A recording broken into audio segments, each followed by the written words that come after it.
Okay, તો આજે આપણે ચેપ્ટર 4 ચાલુ કરીએ અને ચેપ્ટર 2 ચાલુ કરીએ અને કલમ 4 એમાં મહાનગરપાલિકાના સત્તા અધિકારીઓ, કોણ સત્તા અધિકારીઓ હોય છે, કોણ કામ કરે છે અને કઈ રીતનું કામ કરે છે આવશે. તો મહાનગરપાલિકામાં જો કોર્પોરેશન આવે બરાબર, જે આખી ચૂંટાયેલી બોડી છે.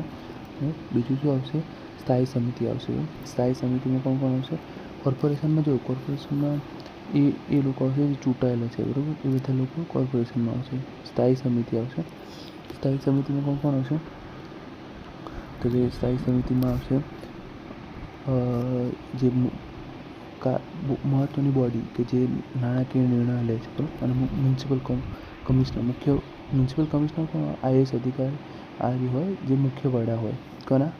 જે આ મહાનગરપાલિકા હોય એના મુખ્ય વડા હોય બરાબર. આ 3 મેન હોય છે: કોર્પોરેશન, સ્થાયી સમિતિ, મ્યુનિસિપલ કમિશનર. પછી હવે જો અગર કોઈ મહાનગરપાલિકા છે એમાં પરિવહન સેવા હોય, તો પરિવહન સેવા હોય તો એમાં ટ્રાન્સપોર્ટ કમિટી અને ટ્રાન્સપોર્ટ મેનેજર પણ આવેલા હોય છે. ટ્રાન્સપોર્ટ મેનેજર શું કામ કરે છે કે જેમાં મ્યુનિસિપલ કોર્પોરેશન આખું સંભાળે એમ આખું ટ્રાન્સપોર્ટ હોય, ટ્રાન્સપોર્ટમાં બી એક બોડી બનાવી દીધી કે જેનું કામ એ પોતપોતાની રીતે જોયું કે ટ્રાન્સપોર્ટ મેનેજર હોય છે. હવે એક આ પોઈન્ટ છે યાદ રાખવાનો, ક્વેશ્ચન બી પૂછાય છે કે પ્રાથમિક શિક્ષણ, શહેરના પ્રાથમિક શિક્ષણ આપવાની ફરજ મુંબઈ પ્રાથમિક શિક્ષણ અધિનિયમ 1947 મુજબ નિભાવવાની રહેશે બરાબર. જે પણ સ્કૂલમાં પ્રાથમિક શિક્ષણ આપવાનું હોય એનું કોના પ્રમાણે રહેશે? 1947 પ્રમાણે મુંબઈ શિક્ષણ અધિનિયમ મુજબ.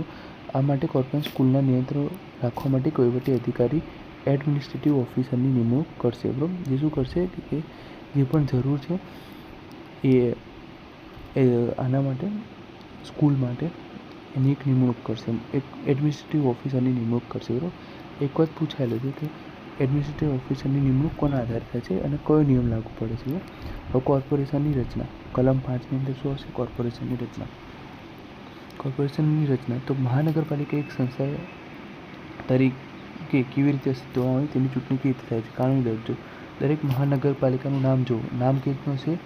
The municipal corporation of city, તરીકે અમદાવાદ હોય તો the municipal corporation of Ahmedabad બરાબર. વડોદરા તો વડોદરા.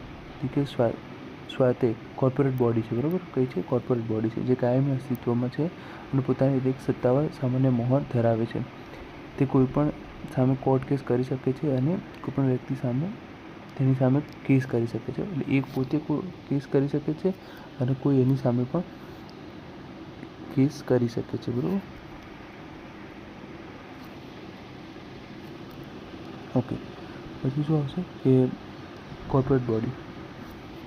પછી સીધી ચૂંટણી એટલે કે કોર્પોરેશનના સભ્યો એટલે કે કાઉન્સિલર સીધી જનતા દ્વારા ગુપ્ત મતદાન ચૂંટવામાં આવે છે બરાબર. હવે મતદાનમાં કોને ચૂંટવામાં આવે છે?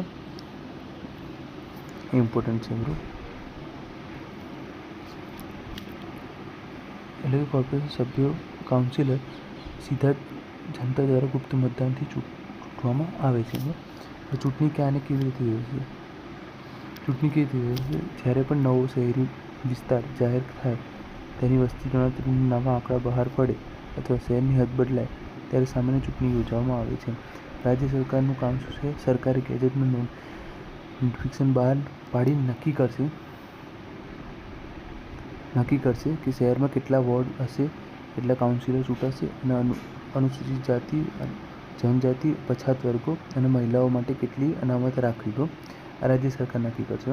સરકારી ગેજેટમાં એટલે ધારો કે કોઈ મહાનગરપાલિકા બની તો એમાં કેટલી સંખ્યા છે, કેટલા લોકો રહે છે, કેટલા વોર્ડ છે, કેટલા કાઉન્સિલર ચૂંટાશે, એમાં SC કાસ્ટ કેટલી હશે, ST કાસ્ટ કેટલી હશે, પછાત વર્ગો કેટલા હશે, એની એક્ઝેક્ટ અનામતને બધું નક્કી કરશે રાજ્ય ચૂંટણી પંચ.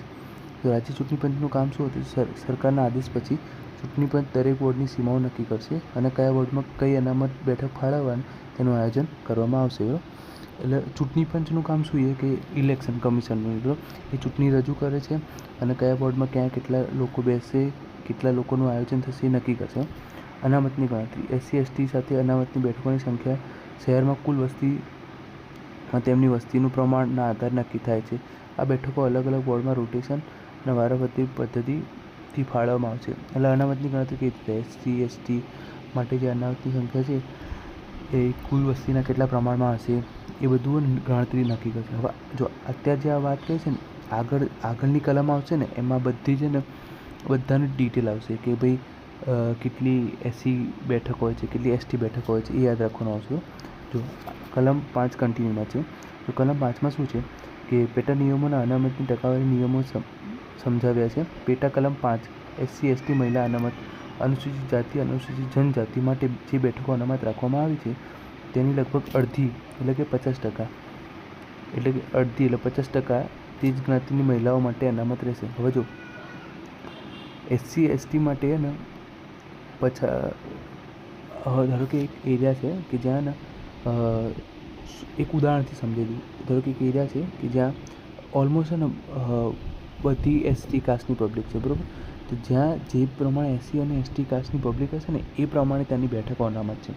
એવું ફિક્સ નથી કે 10% અનામત એસસી એસટીમાં મળી જશે, 10% 20% મળી, એવું નથી. ત્યાં ફિક્સ છે કે ભાઈ જેટલી અનુસૂચિત જાતિ છે ને એટલી અનામતો મળશે, બરાબર. અને એના 50%, ધારો કે હવે 10 સીટો અનામત રહી એસસી એસટીમાં, તો એના 50% એટલે એના અડધા એટલે 5 સીટો હશે ને ફિમેલને જતી રહેશે, બરાબર. ફિમેલ કાસ્ટ માટે ફિમેલ માટે અનામત રહેશે. હવે ઓબીસી અને જે એસસી બીસી જે આપણે અનામત કહીએ છીએ એમાં કેટલી છે? તો કોર્પોરેશનની સીધી ચૂંટણીની કુલ બેઠકોના 10મા ભાગની 10% બેઠકો પછાત વર્ગ માટે અનામત રહેશે અને 10%માંથી 50% બેઠકો મહિલા વર્ગ માટે. હવે જે ઓબીસી અને એસસી એસટીવાળા છે ને એમાં જો એના 50% 10% અનામત, ધારો કે 100 બેઠકો છે તેમાંથી 10 બેઠકો હશે ને એ એસસી બીસી માટે અનામત રહેશે. એનું ફિક્સ છે. એસસી એસટી માટે ફિક્સ નથી, પણ ઓબીસી માટે ફિક્સ છે કે એની 10% બેઠકો એ લોકોને અનામત ઓટોમેટિક મળી જશે. પણ એસસી એસટી માટે ફિક્સ નથી, બરાબર. એ આ કોષ્ટકમાં બી તમને સમજી દો. મહિલાઓ માટે કુલ કેટલી અનામત હોય છે? તો કે લગભગ અડધી જે સીટો હોય છે ને એ ફિમેલ માટે હોય છે, 50% સીટો હોય છે એ ફિમેલ માટે અનામત રહેશે. જેમાં એસસી એસટી ઓબીસી બધી મહિલાઓનું ગણાઈ જશે, બરાબર. એના અલગથી ગણવાનું નહીં, એટલે 50%માં બધું જ આવી ગયું, બરાબર. એમાં બી એસસી માટે બી જે બી અલગથી ફાળવ્યું હોય, પછી ઓબીસી માટે એવું કંઈ અલગથી નહીં, 50%માં બધું આવી ગયું. હું તમને એક ઉદાહરણ સમજાવી દઈશ, બરાબર. પછી શું એ કે અનામતનો અંત બંધારણની કલમ 334માં નક્કી કરવામાં આવેલી સમયસીમા પૂરી થશે એસસી એસટીના મેયર પદનું અનામત સમાપ્ત થઈ જશે, પરંતુ સામાન્ય મહિલાઓના અનામત ચાલુ રહેશે. જો સભ્યોમાં આવી કોઈ અનામત બેઠકો ચૂંટાઈ આવ્યો હોય તો અનામત નાબૂદ થયા પછી પણ પોતાની મુદ્દત પૂરી કરી શકશે. એટલે એનો મિનિંગ એવો છે કે જો આ શું એ બંધારણનો 334 કલમ છે એ પ્રમાણે અનામતો આપણે સેટ થાય છે, બરાબર. હવે જો એ અનામત ચાલતી હોય ને એ ટાઈમે એ કલમ રદ થઈ ગઈ તો પણ જ્યાં સુધી મુદ્દત પૂરી થશે ને ત્યાં સુધી એ અનામત ચાલુ રહેશે. એક વખત મુદ્દત પૂરી થઈ જાય પછી અનામત બંધ થઈ. એટલે 334 પ્રમાણે આપણું અનામત નક્કી કરવામાં આવે છે. આ એક ઇમ્પોર્ટન્ટ વર્ડ છે. 334ની કલમ છે ને એ યાદ બી રાખવાની છે, બરાબર. 334 ઇમ્પોર્ટન્ટ છે, બરાબર, ભૂલ્યા વગર. આઈડી 334. હા, ઓકે. તો હવે આગળ આપણે શું કરીશું? બેઠકો વિશે સમજીજો. હું ઉદાહરણમાં સમજી. હવે જો ધારો કે ને અમદાવાદ શહેરમાં 100 બેઠક છે, બરાબર, કાઉન્સિલરની. તેમાંથી ને હવે અમદાવાદમાં એવું સમજો કે એસસી એસટીની સંખ્યા લગભગ 10% છે. તો 10% એ લોકોને પોતાની પોપ્યુલેશન પ્રમાણે એ લોકોને કુલ બેઠકો 10% એસસી એસટીને મળી છે. બીજી 10% છે ને ઓબીસી કાસ્ટમાં જતી રહેશે, એટલે 20% જતી રહી, બરાબર. હવે કુલ મહિલા અનામત છે ને એ 50% હોય છે. એટલે ધારો કે 100 બેઠક છે ને એમાંથી 50% મહિલા અનામત છે, બરાબર. હવે ઓલી જે 10% અને 20%માંથી જે ઓલી 5 બેઠકો આવશે ને, 10% એટલે 10 સંખ્યા, 10 બેઠકો, અને ઓલી 10%માંથી બીજી 5, એટલે ટોટલ જે 5 જે આવશે ને મહિલાઓની સીટ એ આ 50માં ગણાઈ જશે. એમ સમજાય કે નહીં સમજાય? ના સમજ પડી? જો ધારો કે ને તમને લખીને સમજાવી દઉં. ધારો કે 100 બેઠક છે ટોટલ, બરાબર. 100 બેઠકમાંથી 50 બેઠકો ફિમેલ માટે રિઝર્વ કરી નાખી, બરાબર. એ તો હવે જે એસસીબીસી માટે આમાંથી 10 બેઠકો એસસીબીસી માટે છે અને બીજી 10 છે ને એવું એસટી કાસ્ટ માટે છે. આમાંથી ફિમેલની 5 પડશે બાકી. હવે આ 5ના અલગથી નહીં ગણવાની. આ જે 5 છે ને આ 5 આમાંથી 5 અને આમાંથી 5, એ 5ના અલગ ગણીને બીજી આમાં નહીં ઉમેરવાની, આ 50ની અંદર તો 60 થઈ જાય. એ પ્રમાણે નહીં, ફિમેલની 50 આવી ગઈ ને એટલે એમાં બધું આવી ગયું, એમાં આ 5 બી કાઉન્ટ થઈ જશે ને આ 5 બી કાઉન્ટ થઈ જશે. સમજાય કે નહીં? એટલે ટોટલ જે 50% અનામત છે ને એમાં કાસ્ટ વાઇઝ બી બધી અનામતો કાઉન્ટ થઈ જ જશે, એને અલગથી નહીં ગણવાની. એટલે કોઈ આપણને સવાલ કરે કે ભાઈ કેટલી છે બેઠકો, તો 50% એ કમ્પ્લીટ આવી ગઈ, એમાં ફિમેલ બધું જ આવી ગયું કમ્પ્લીટલી, બરાબર. એટલે એ મિસ નહીં કરવાનું, જે ફિક્સ લખ્યું છે એ લખ્યું છે ને એટલું ફિક્સ જ છે. એટલે કે ભાઈ હા આમાં 50% છે તો 50% આવી જ ગયું, બસ એનાથી વધારે કશું જ નહીં, એમ સમજો. ઓકે, તો થોડું ગ્લિચ આવી ગયું હતું એટલે આપણે ડિસ્કશનમાં થોડું વેઇટ કરવું પડે. જો આપણે આ વાત કરીએ કે કેટલી ટકા હોય, તો 50% કુલ ફિમેલ અનામત હોય, 10% SC BC અને વસ્તી પ્રમાણે SC STની અનામત હોય. વ્યાખ્યામાં તો વ્યાખ્યા એટલે શું કે SC ST અને બેકવર્ડ કાસ્ટ OBCની વ્યાખ્યા કેમાં આપેલી છે? તો જો SCની વ્યાખ્યા 341 મુજબ છે, STની 342 મુજબ છે. એ કલમ યાદ રાખી લેવાની, બસ બીજું કશું છે નહીં ઉપરનું. પૂરું યાદ રહેતો, ના યાદ રહેતો પણ ચાલશે. તો કોર્પોરેશનનો સમયગાળો, કોર્પોરેશનનો સમયગાળો કેટલો? 5 વર્ષનો આવે છે, બરાબર.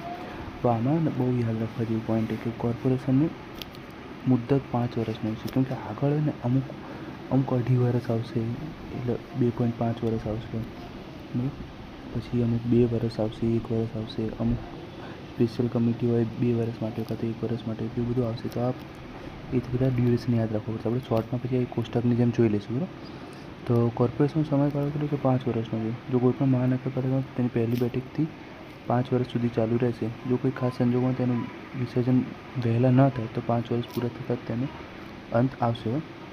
વહેલા વિસર્જનના કિસ્સામાં જો કોર્પોરેશન 5 વર્ષ પહેલાં જ ભંગ થઈ જાય અને નવી કોર્પોરેશન રચાય તો નવી બોડી માત્ર બાકી રહેલા સમયગાળા માટે જ કામ કરશે. દાખલા કે જો જૂની બોડી 3 વર્ષ માટે ભંગ થઈ ગઈ હોય તો નવી બોડી માત્ર 2 વર્ષ માટે જ ભાગ લેશે. ઓકે, તો 5 વર્ષ પહેલાં ભંગ થઈ જશે, નવી કોર્પોરેશનની રચના થશે. નવી કોર્પોરેશન સમયગાળો માત્ર જેટલા વર્ષ બાકી રહ્યા હોય એટલા વર્ષ માટે જ હોય, બરાબર. ધારો કે 5 વર્ષ છે તો 3 વર્ષ પછી ભંગ થઈ ગયો તો માત્ર 2 વર્ષ માટે જ રહેશે. પછી કાઉન્સિલરની મુદત, નગરસેવકોના હોદ્દાની મુદત પણ કોર્પોરેશનની સમયગાળા જેટલી જ રહેશે. એટલે કે કોર્પોરેશન ચાલુ રહેશે ત્યાં સુધી તેઓ હોદ્દા ઉપર રહેશે. ચૂંટણી ક્યારે પૂરી થવી જોઈએ એવું કહેવામાં આવે, ચૂંટણી ક્યારે પૂરી થાય તો એટલે નવી ચૂંટણી ક્યારે યોજાય ને એ બધું એમ એવું કહી તો ચાલે. એ 6B છે. 6માં શું? કોર્પોરેશનનો સમયગાળો છે, બરાબર. અને 6Aમાં કોર્પોરેશનની મુદત છે, કેટલી છે? નગરસેવક કાઉન્સિલરની મુદત છે 6Aમાં પૂછી શકે છે, term of office of councillor. પછી નવી 6Bમાં શું? ચૂંટણી ક્યારે પૂરી થવી જોઈએ? નવી મહાનગરપાલિકાની રચના માટે ચૂંટણી નીચેના સમયગાળામાં પૂર્ણ થવી જોઈએ. તો કોર્પોરેશનની ચૂંટણી સમય તો 5 વર્ષના સમયગાળામાં પૂર્ણ થવી જોઈએ. જો કોર્પોરેશન અધવચ્ચે ભંગ થઈ જાય તો વિસર્જનની તારીખથી 6 મહિનાની અંદર, બરાબર, આ વડ યાદ રાખવાનું, 6 મહિનાની અંદર ચૂંટણીની પ્રક્રિયા ફરીથી ચાલુ કરી દેવામાં આવી જોઈએ, બરાબર. હવે શું છે 6Bમાં અપવાદ શું છે? જો કોઈ કારણસર કોર્પોરેશન ભંગ થઈ જાય અને બાકી સમયગાળો 6 મહિના કરતાં ઓછો હોય, જો 6 મહિના કરતાં ઓછો સમયગાળો હોય ને તો પછી તેટલા ટૂંકા સમયગાળા માટે ચૂંટણી યોજવાની જરૂર નથી. આપવા છો 6 મહિનાથી ઓછો સમયગાળો હોય તો ચૂંટણી નવી યોજવાની જરૂર છે નહીં. કલમ 7માં શું? કાઉન્સિલરનું રાજીનામું. કોઈ પણ કાઉન્સિલર ગમે ત્યારે પોતાનું પદ પરથી રાજીનામું આપી શકે છે. હવે પદ પરથી રાજીનામું આપે તો શું થાય? તો મ્યુનિસિપલ કમિશનર લેખિતમાં નોટિસ આપીને રાઇટિંગમાં કહેવાનું રહેશે. જો કમિશનર નોટિસ મળશે તે તારીખથી તેનો હોદ્દો ખાલી થઈ જાય ગણાશે. બરાબર. કમિશનર લેખિતમાં નોટિસ આપશે કે ભાઈ કમિશનરને આ દિવસે રાજીનામું આપવું છે. હવે કાઉન્સિલરને રાજીનામું આપવું છે તો કોને આપવાનું રહેશે? મ્યુનિસિપલ કમિશનરને બી લેખિતમાં આપવાનું રહેશે અને કમિશનરને નોટિસ મળે તે જ તારીખથી તેનો હોદ્દો ખાલી થઈ જશે. હવે 7Aમાં શું છે? વહીવટીદાર એડમિનિસ્ટ્રેશનની નિમણૂક એ ક્યારે કરવામાં આવે છે? જ્યારે ને ચૂંટણી, શોર્ટમાં તમને કહી દીધું, જ્યારે ચૂંટણી હોય ને, ચૂંટણી અને કોઈ કારણસર ચૂંટણીની મુદત પૂરી થઈ જાય અથવા રદ થઈ ગઈ હોય તો હવે રદ થઈ ગઈ હોય, હવે એના પછી આપણે શું કહીએ કે 6 મહિનાની અંદર પાછી ચૂંટણી પ્રક્રિયા કરવા. 6 મહિના તો પછી કોર્પોરેશનને એમને બંધ ના રખાય ને, તો કોર્પોરેશનને પાછી વર્કિંગ ફોર્મમાં રાખવા માટે એક એડમિનિસ્ટ્રેશનની નિમણૂક કરવામાં આવે. એ એડમિનિસ્ટ્રેશન શું કરે, જે પણ આ બધા કાઉન્સિલરનું બધાનું કામ હોય ને જે વચગાળાના સમયમાં, એ બધું ધ્યાન આપશે. બરાબર. ઓકે. ક્યારે નિમણૂક થાય? જો કોર્પોરેશનની મુદત પૂરી થઈ જાય અને નવી ચૂંટણી પૂરી થઈ ન શકી હોય, કોઈ અણધાર્યા સંજોગોમાં, કોઈ કુદરતી આપત્તિ કે તોફાનો, કોમી રખાણના કારણે ચૂંટણી સમયસર થઈ ના હોય ત્યારે, બરાબર, આ બંને કોઝમાં આપણે શું કરીએ? એડમિનિસ્ટ્રેશનની નિમણૂક કરીએ. કોણ નિમણૂક કરે? તો નિમણૂક કરશે રાજ્ય સરકાર કરે. બરાબર. સરકારી ગેજેટ દ્વારા ઓર્ડર બહાર પાડીને વહીવટીદારની નિમણૂક કરશે. કોણ કરશે? રાજ્ય સરકાર. સમયગાળો શું છે? આ વહીવટીદાર નવી ચૂંટણી યોજનાની પ્રથમ બેઠકથી આગલી તારીખ સુધી વહીવટ સંભાળશે. બરાબર. એટલે નિમણૂક કોણ કરશે? રાજ્ય સરકાર કરશે. બરાબર. અને એ કોણ સંભાળશે? જેટલો ટાઈમ બાકી હશે ને એટલા સમય માટે એ વહીવટ સંભાળશે. હવે એની સત્તા શું છે? તો એ સત્તા શું છે? તો એ મ્યુનિસિપલ કમિશનર અને ટ્રાન્સપોર્ટ મેનેજર, આ બંને સિવાયની તમામ મ્યુનિસિપલ સત્તા ફરજો વહીવટીદાર પાસે આવી જાય છે. વહીવટીદાર પોતાની સત્તાઓ કોર્પોરેશનના અન્ય અધિકારીઓને લેખિતમાં સોંપી પણ શકે છે અને તેનું મહેનતાણું મ્યુનિસિપલ ફંડમાંથી ચૂકવવામાં આવે છે. બરાબર. આ પૂછે છે કે મહેનતાણું ક્યાંથી મળે? તો મ્યુનિસિપલ ફંડમાંથી એને પૈસા આપવામાં આવે છે. બરાબર. હવે કલમ 8 આવી. કલમ 7માં શું હતું? કલમ 7માં કાઉન્સિલરનું રાજીનામું. કલમ 7(e)માં વહીવટીદારની નિમણૂક. હવે કલમ 8માં શું હશે? મતદારો અને કાઉન્સિલરની લાયકાત. તો મતદારોમાં શું આવશે? તો મતદારોમાં આવશે આ કલમમાં મહાનગરપાલિકાની ચૂંટણી પોતાની મતદારો કેવી રીતે તૈયાર કરવી તે સમજાવે છે. તો વોર્ડ દીઠ યાદી તૈયાર કરવી, પછી દરેક વોર્ડમાં અલગ અલગ મતદારોની યાદી તૈયાર કરવી, પછી યાદી ક્યારે માન્ય કરે છે? ગુજરાત વિધાનસભા ચૂંટણી માટે લોક પ્રતિનિધિત્વ અધિનિયમ, યાદ રાખવાનો, લોક પ્રતિનિધિત્વ અધિનિયમ 1950 હેઠળ જે પણ મતદાર યાદી તૈયાર કરી કે સુધારેલી હોય તેને જ બેઠી માન્ય રાખવામાં આવશે. એટલે રિપ્રેઝન્ટેશન ઓફ પીપલ એક્ટ 1950 હેઠળ જે પણ મતદાર યાદી તૈયારી કરેલી હોય અથવા સુધારેલી તે બેઠીને માન્ય યાદ રાખવામાં આવશે. યાદી સુધારવાની સત્તાઓ. જો રાજ્ય સરકાર ચૂંટણી પંચ નિરીક્ષણ અને માર્ગદર્શન નિયંત્રણ હેઠળ નક્કી કરેલા અધિકારીઓની યાદી સુધારવાનું, ફેરફાર કરવાનું અને અપડેટ કરીને પ્રસિદ્ધ કરવાનું કામ કરે છે. એટલે ઇન શોર્ટ શું કહેવાય કે જે પણ મતદારો છે અને કાઉન્સિલરો છે એની ચૂંટણી યાદી કેવી રીતે તૈયાર કરવી? બરાબર. મતદારો અને કાઉન્સિલરની લાયકાત કેવી રીતે તૈયાર કરવી, પછી મતદારો ની યાદી તૈયાર કરવી, પછી કોના પ્રમાણે માન્ય ગણાશે, એ બધું કલમ 8માં આપેલું છે. હવે એના નિયમો શું છે? મતદાર યાદીના નિયમ. તો એકવાર નોંધણી કોઈપણ વ્યક્તિનું નામ એક કરતાં વધુ વોર્ડમાં અથવા કોઈ એક વોર્ડમાં એક કરતાં વધુ વખત મતદાર યાદીમાં સામેલ થઈ શકશે નહીં. એટલે કોઈ બી એક વોર્ડની અંદર જ એક વોટરનું નામ હોય, એક વોટરનું નામ એકથી વધારે યાદીમાં ના આવી શકે. બરાબર. યાદીની અવધિ. પ્રસિદ્ધ થયેલા મતદારને ત્યાં સુધી અમલમાં રહેશે જ્યાં સુધી નવી સુધારેલી યાદી પ્રસિદ્ધ કરવામાં આવે. જ્યાં સુધી નવું ના આવે ત્યાં સુધી જૂનું રહેશે. હવે કાઉન્સિલરની બનવાની લાયકાતો. નગરસેવક, કાઉન્સિલર, અહીંયા ઇમ્પોર્ટન્ટ છે, આ સેક્શન યાદ રાખવાનું. 9 સેક્શન. તો કાઉન્સિલર કેવી રીતે બને? તો કોઈપણ વ્યક્તિ મહાનગરપાલિકાની ચૂંટણી લડવા માટે કાઉન્સિલર બનવા માટે ક્યારે લાયક ગણાશે? તો તેનું નામ મહાનગરપાલિકાની મતદાર યાદીમાં મતદાર તરીકે નોંધાયેલું હતું. બીજું, ઉમેદવારી પત્ર ભરવાની છેલ્લી તારીખ 21 વર્ષની ઉંમર પૂરી થયેલી હોવી જોઈએ. પહેલું શું કે એનું નામ નોંધાયેલું હોવું જોઈએ. બરાબર. વોટર તરીકે. પછી 21 વર્ષની ઉંમર હોવી જોઈએ. બરાબર. અને જે તે વોર્ડમાંથી અથવા શહેરના અન્ય કોઈપણ વોર્ડમાંથી ચૂંટણી લડી શકે. બરાબર. જે વ્યક્તિ અગાઉ કાઉન્સિલર રહી ચૂક્યો હોય, તે હોદ્દો છોડ્યો હોય તો તે લાયકાત ધરાવતી હોય તો ફરીથી ચૂંટણી લડવા માટે ગણાશે. પહેલું શું કે નામ હોવું જોઈએ. બીજું, 21 વર્ષની ઉંમર હોવી જોઈએ અને એ કોઈ બી વોર્ડમાંથી લે. ધારો કે એનું નામ, સમજો કે અમદાવાદમાં નવાવાડ એરિયા છે. બરાબર. તો નવાવાડ વોર્ડમાં એનું ચૂંટણી એ વોટ આપતો હોય તો એવું જરૂરી નહીં કે એ જ વોર્ડમાંથી લડે. એ કોઈ બીજા વોર્ડમાંથી બી લડી શકે. બરાબર. એ કોઈ ધારો કે ઘાટલોડિયા છે કાં તો પછી કોઈ બીજા એરિયામાંથી પણ લડી શકે. બરાબર. ચાંદખેડા છે. બરાબર. તો એ વોર્ડમાંથી બી લડી શકે ચૂંટણી. અને બીજું શું કે અગાઉ જો એ વ્યક્તિ ચૂંટણી લડ્યો હોય તો પણ એ લાયકાત ધરાવે જ છે. બરાબર. કાઉન્સિલર બનવા. હવે બનવા માટેની ગેરલાયકાતો. ગેરલાયકાતો ઇમ્પોર્ટન્ટ છે. બરાબર. એક ગેરલાયકાત ગમે ત્યારે આવી શકે એક્ઝામમાં. જો ચૂંટણી તો લડી શકે પણ ચૂંટણી ક્યારે ગેરલાયકાત હોય? તો સિવિલ રાઇટ હેઠળ એક્ટમાં ગુનામાં નોંધાયો. એટલે જો કોઈ વ્યક્તિ નાગરિક અધિકારી સંરક્ષણ અધિનિયમ 1955 હેઠળ જો દોષી સાબિત થયો હોય તો તે જેલમાંથી મુક્ત થયા પછી પણ 5 વર્ષ સુધી ગેરલાયકાત ગણાશે. એટલે કોઈ એને ગુનો કર્યો હોય અને જેના કારણે એને 5 જેલની સજા થઈ હોય તો જેલની સજાને મુક્ત થયાને 5 વર્ષ સુધી ગેરલાયક, એટલે 5 વર્ષ સુધી નહીં લડી શકે, 5 વર્ષ પછી લડી શકશે, બરાબર. પછી નૈતિક અધપતન અને જેલની સજા. જો કોઈ વ્યક્તિ કોર્ટ દ્વારા એવા ગુના માટે સજા થઈ હોય જેને નૈતિક અધિપતન એટલે શું કહે, કોઈ બી એવું કે સમજો ને કોઈ કેસ હોય, જેમ કે સમજો ગમે તેવો કેસ હોય કે જેમાં એને જેલની સજા થઈ છે, બરાબર. ચોરીનો હોય કાં તો ગમે તેવો નાનો અમથો કેસ હોય તો એને 6 મહિનાથી વધુ જેલની સજા થઈ હોય અથવા ફાંસીની સજાને બદલે જેલ થઈ હોય, સજા પૂરી થયા પછી ગેરલાયકાત હટી જશે, પરંતુ ચાલુ ટર્મની પેટા ચૂંટણી લડી શકશે નહીં.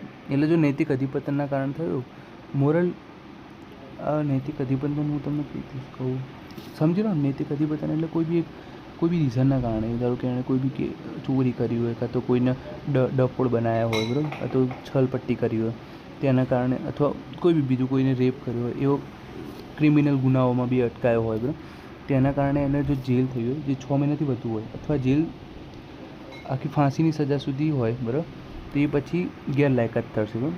ને ચૂંટણીમાંથી તો હટી જ જશે, એટલે જ્યાં એનો હોદ્દો હશે ને એમાંથી હટી જશે, પણ જે પેટા ચૂંટણી આવશે ને એમાં બી લડી નહીં શકે. પેટા ચૂંટણી એમાં આવશે એટલે કઈ રીતનું હોય ખબર આમાં, એટલે આમાં હોય એવી રીતનું કે 5 વર્ષની ચૂંટણી હોય ને એમાં કાઉન્સિલરની લાયકાત હોય ને 2.5 વર્ષની જ હોય, એટલે 2.5 વર્ષ પછી પાછો ચેન્જ થઈ જાય કાઉન્સિલર, એટલે એ પેટા ચૂંટણી વાત કરે. આગળ આવશે એવી બધી વાતો, બરાબર. નાદાર વ્યક્તિ, જે વ્યક્તિ કાયદાકીય રીતે નાદાર જાહેર થયો હોય, બરાબર, નાદાર જાહેર થયો હોય તો પણ તે ના લડી શકે. લાભદાયક હોદ્દો ધરાવતી હોય, જે વ્યક્તિ મ્યુનિસિપલ કમિશનર હોય તો કોર્પોરેશન હેઠળ કોઈ પણ લાભ હોય એનો કોઈ ફાયદો થતો હોય. લાયસન્સ ધરાવતો વ્યવસાયિકો, લાયસન્સ એટલે શું, આર્કિટેક્ચર, એન્જિનિયર અથવા ડિઝાઇનર, ક્લર્ક એ બધા હોય ને તો એ લોકો બી ના લડી શકે. પછી ન્યાયિક હોદ્દો, ન્યાયિક હોદ્દામાં શું આવશે, કે જે વ્યક્તિ શહેરની હદમાં ન્યાયિક સત્તા ધરાવતો એટલે જ્યુડિશરીમાં હોય એ લોકો બી ના લડી શકે. પછી કોન્ટ્રાક્ટના હિતમાં, એટલે કોઈ કોર્પોરેશનનો કોન્ટ્રાક્ટ હિત હોય કે ભાઈ હા એનો બિઝનેસમાં ફાયદો થતો હોય એટલા માટે એ કોર્પોરેશનમાં આવતો હોય તો એ પણ ના લડી શકે, બરાબર. પછી વિરોધમાં વકીલાત, એટલે ક્યારે પણ તમે કોઈ કોર્પોરેશનના વિરુદ્ધમાં ગયા હોય, કમિશનરના અથવા કોઈને કાનૂની કાર્યવાહીમાં એની વિરુદ્ધમાં ગયા હોય ને તો તમે ના લડી શકો, બરાબર. અથવા તમે વકીલ હો તો એ વકીલનું તો આવી ગયું ને આપણે જો ન્યાયિક હોદ્દામાં હો તો. પછી કોઈને જો તમે સરકારના પૈસા આપવાના બાકી હોય 3 મહિનાની અંદર ના ચૂક્યા હોય, બરાબર, તો પણ તમે લડી ના શકો. જો કોર્પોરેશનના ચૂકવવામાં થતી કોઈપણ પ્રકારની બાકી રકમના લેણા કમિશનર દ્વારા ખાસ નોટિસ દ્વારા આપ્યાના 3 મહિનાની અંદર ચૂકવવામાં નિષ્ફળ જાય, બરાબર.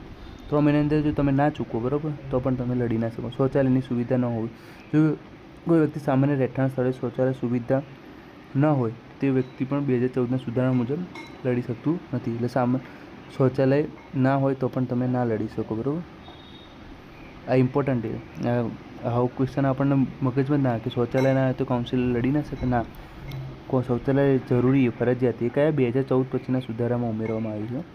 પછી વધારાની લાયકાતમાં શું આવશે કે જો એટલે આ કાઉન્ટિંગમાં જ છે, એવું નથી કે વધારાની, એટલે કે કાઉન્ટિંગમાં જ છે. બીજું શું, શૌચાલયનું પ્રમાણપત્ર હોવું જોઈએ, એટલે 6 મહિનાની અંદર અગર જો ના હોય, ધારો કે કોઈ શૌચાલય નથી તો એ 6 મહિના સુધારા મુજબ 6 મહિનાની અંદર ડેપ્યુટી મ્યુનિસિપલ કમિશનરને પ્રમાણપત્ર રજૂ કરશે કે ભાઈ હા અમારા ઘરે છે એમ શૌચાલય છે. પછી બીજું શું, 2 કરતાં વધુ બાળકો ધરાવતો હોય, આ એક ઇમ્પોર્ટન્ટ પોઈન્ટ છે. એટલે કાઉન્સિલર હોય ને એને 2થી વધુ બાળકો ના હોવા જોઈએ. જો હોય ને તો એ કાં તો એટલે હોય તો ગેરલાયક થઈ જાય, બરાબર.